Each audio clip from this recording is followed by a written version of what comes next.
It's the Philadelphia Eagles. And, wait, guys, while we're talking about this, if I may, I'm just, we're talking about the Eagles. Let me just get out. I'm just reading material here while we're doing this. Are you going to channel your inner A.J. Brown? Yeah, I'm sorry. We're doing a show. I didn't know that. I was just reading during the game. You had people reading on the sidelines. He was getting refocused. A.J. Brown always does that, apparently. Yeah. He always has a book on the sideline. First time the cameras caught him. Yeah.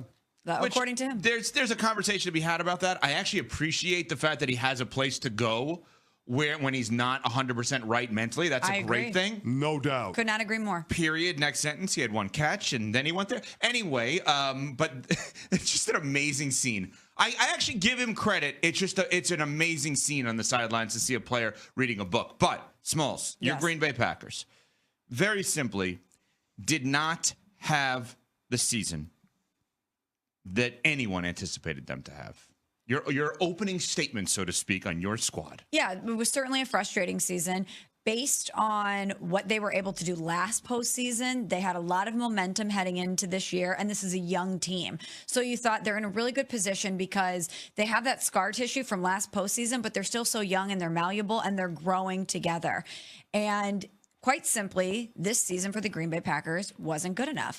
Now, they had to deal with a lot of injuries, which a lot of teams do, by the way, especially once we get to this time of year. I'm not making excuses, but when you lose big-time pieces like Jordan Love for a chunk of the season, even though they won with Malik Willis stepping up, but Christian Watson, Jair Alexander, they have been banged up, and obviously yesterday in the game, they sustained more injuries as well. But quite simply, one of the themes for the Green Bay Packers the entire year is that they could not stand up to and beat elite talent. They were winless against the Lions in the season series versus them, winless against the Vikings, and now they've played the Eagles twice, winless against them as well. And I think that for Packers fans, it's frustrating because you look at a lot of those wins, and it's so many self-inflicted mistakes that got in the way of this Green Bay Packers team. I was saying heading into this game, okay, the way for them to win is to be run heavy with Josh Jacobs and let the defense do what they've done all season, make the Eagles have those big explosive plays and try to beat you through the air. Well, the defense did their part. Josh Jacobs tried to do his part. But when you fumble on the opening kickoff and you have so many mistakes, overthrows, interceptions, dropped balls, against a team like that with that much talent that's rested, you have no chance. So before they could even beat the Philadelphia Eagles, they had to beat themselves, and it was just too much for the Green Bay Packers to overcome. Yeah, I mean, Jordan Love was not great, and that's putting it kindly. I mean, the inaccuracies, the turnovers, those things can't happen. In a game like that against a supremely talented defense, he's going to have to be a force multiplier, especially missing Christian Watson. Romeo Doubs got banged up in that game. Jayden Reed got banged up in that game. And on top of that, you were missing Elton Jenkins. So your offensive line isn't whole. Your receiving core isn't whole. Your top three guys are down. Your quarterback has got to step up and make other guys around him better. And Jordan Love just didn't do that. Now, I have to give credit where credit is due. That Philadelphia Eagles defense made Jordan Love look average because they were absolutely dominant. I thought Milton Williams played a whale of a game, defensive tackle that's unheralded for the Philadelphia Eagles. He's the running mate for Jalen Carter. He was absolutely phenomenal. Zach Bond was awesome in that game. One of the best value picks for Howie Roseman this year, a one-year contract. The guy's making $5 million. And guess what? You're talking about this dude being an all-pros, having 7 tackles in a pick in yesterday's game. And then, of course, Nolan Smith, the defensive end, first-round draft pick from a couple of years ago. It feels like the light is finally starting to cut on for him. He had a couple of sacks in yesterday's game. So I think overall that defensive front seven for Philadelphia made life miserable for Jordan Love. I thought they did a great job of containing Josh Jacobs early to allow the game to tilt. And then once Philadelphia got out ahead, there was no catching them because that defense put the clamps on. So just a phenomenal effort by the Philadelphia Eagles overall. They were the better team from a talent standpoint in all 3 phases. And I thought that Nick Sirianni did a great job of not getting in the way of that.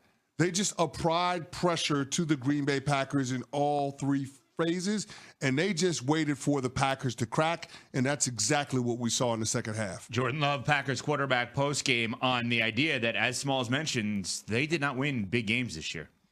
We lost to some really good teams, and, we just got to we'll look at those games, but we got to find ways to just execute and, win those big-time games like that.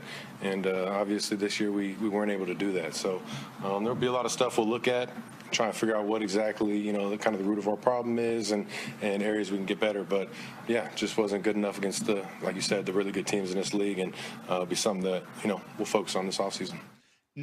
Nuno, our producer, has been calling this Accountability Monday. And really what that means is not just us and obviously our picks, which were poor, or at least Smalls and I, but it's a lot of people in and around the NFL that for a long period of time have received praise that now we don't need to rip as much as we need to bring up the level of accountability. And here we go with the Packers.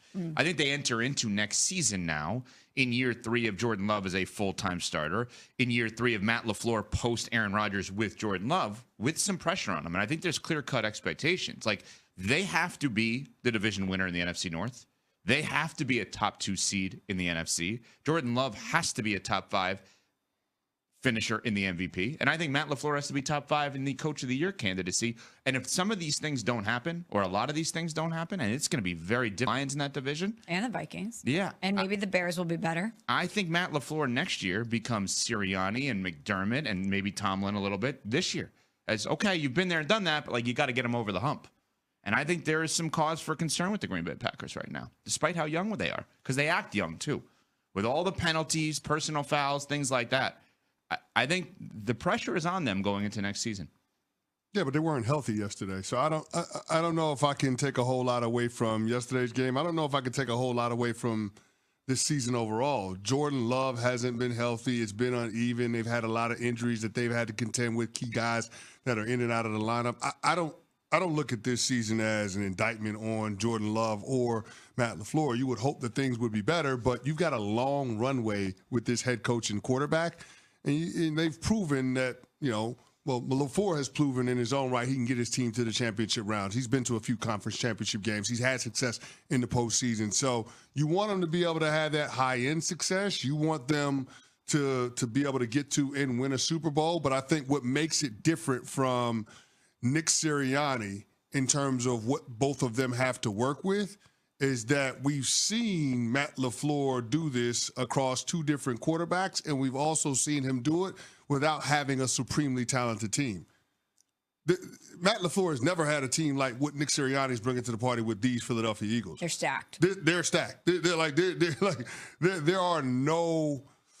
are glaring holes when it comes to this roster 1 through 53. Now, there are some things that I am concerned about moving forward. First of all, what happens with Nakobe Dean? How serious is the injury? Is he going to be available in the divisional round, whether they play the Rams or the Vikings? So that's on the board. Their passing game, A.J. Brown only having 1 catch. Is he going to be happy with that? Is he going to be the consummate teammate?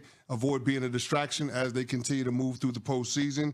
I mean, on third downs, the Eagles weren't great. They were 2-11 on third downs. Jalen Hurts on third downs was 2 of 5, 28 yards, only 1 first down conversion through the air. And then, of course, the kicking game. They have no confidence in Jake Elliott right now.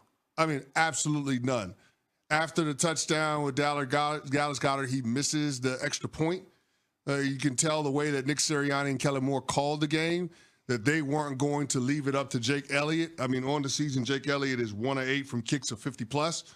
So that is also one of those things that we have to pay attention to. It didn't get them yesterday because they were just so much better than the Green Bay Packers, but that's not going to be the case as they move through the tournament. So those are the things that I'm keeping an eye on, but make no mistake about it, this Philadelphia Eagles team, even with the rust that they were dealing with Jalen Hurts not having played competitive football in a month, we're still downright dominant. And it just goes to show you, when you got a dominant defense and you got a dominant run game, that's a formula that's always going to win this time of year. Unsportsmanlike is presented by Progressive. Chào các bạn đã đến với kênh YouTube của mình. Video ngày hôm nay của mình sẽ là những video tô màu